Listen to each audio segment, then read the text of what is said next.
can be creative in an analytical way by consciously and deliberately rearranging parts to come up with an idea.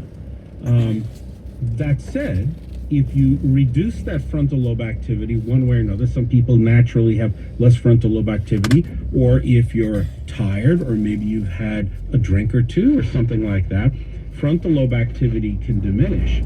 And then we get sometimes called hypofrontality, less frontal lobe activity, less cognitive control. The other parts of the back parts of the brain go rogue and can be a little chaotic and generate all kinds of ideas that may be off the mark, but every once in a while there'll be some useful, brilliant, creative idea. That's the aha moment. Yes. And you've been very specific that there's a kind of burst activity in the right temporal lobe. I mean, right sort of right above our right ear. Well, in our first neuroimaging study of insights, the aha moment, we used a particular type of puzzle that involves giving people 3 words. We give them a whole bunch of these 3-word puzzles. So, for example, pine, crab, sauce. And you have to think of a 4th word that makes a compound or familiar phrase with each of those. Oh dear. And the answer My is brain apple. is not working. Pineapple, crab apple, applesauce. Now, those are hard. I mean, there are easier ones, there are harder ones. When you solve it by an aha moment, an area of the right temporal lobe, just above the right ear, lights up. And that's sort of a signature of insight, an aha moment, with those type of puzzles. With other kinds of puzzles that we've looked at, you can get that burst of activity, that high frequency brain activity in other parts of the brain. So there's no one aha part of the brain. It depends on the type of problem you're solving. What is common across these is that sudden burst of brain activity. You have talked about brain blinking, this sort of notion that there's this blink that happens in the brain when there's that burst of activity. Yes, with these kinds of puzzles, a fraction of a second before you have the aha moment, your visual cortex, the part of the brain that processes incoming visual information, can reduce in activity. So it's sort of momentarily become less aware of your environment.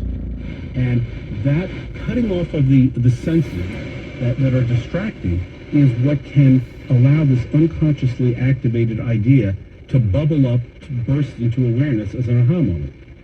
Is that why we sometimes will close our eyes if we're trying to think of something as a way of sort of cutting off the environment? Yes. And in fact, closing your eyes is probably the simplest, easiest, cheapest way to have creative ideas. It can actually work. That's also why, a part of the reason why we tend to have creative ideas, aha moments in the shower. Because when you're in the shower, your vision's blurry, you don't hear anything but white noise. The shower's, unless it's a cold shower, the shower's warm, so you don't feel the boundary between your skin and the air. And you know you're not going to be bothered, right? And you're not going to answer the phone while in the shower. So that cutoff of external stimulation allows the thoughts to sort of drift inward, your attention to point inward. And that enables these unconsciously activated ideas to bubble up to the surface. Is that also because we're naked in the shower? Does that help with some of these creative moments? Well, I don't think the experiment's done with enough people showering with clothes on to really focus. So, right. you know, we could do that experiment if we would. But there is that our experience that really is Yes. a place to go where you could possibly find some insight. Yes, and you can get that, just sitting in a room, quietly by yourself, closing your eyes, relaxing. You have to be in a shower, obviously, but that reduction in external stimulation is aha moments. And without going into great detail, but I think this is very important, you use EEG, so that is measuring the activity in the brain, and fMRI, which is about blood flow. So literally looking at what is happening inside our heads as these experiences are going on. Yes, EEG, which is the electrical activity of a person's brain, that's good at telling you when something's happening in the brain. And it's not as good at telling you where something's happening in the brain. fMRI is great at telling you where something's happening in the brain. It's less good at telling you when something's happening in the brain. So by using both of these techniques, we're able to pinpoint these aha moments in both space and time, the location in the brain and the moment of insight as well. And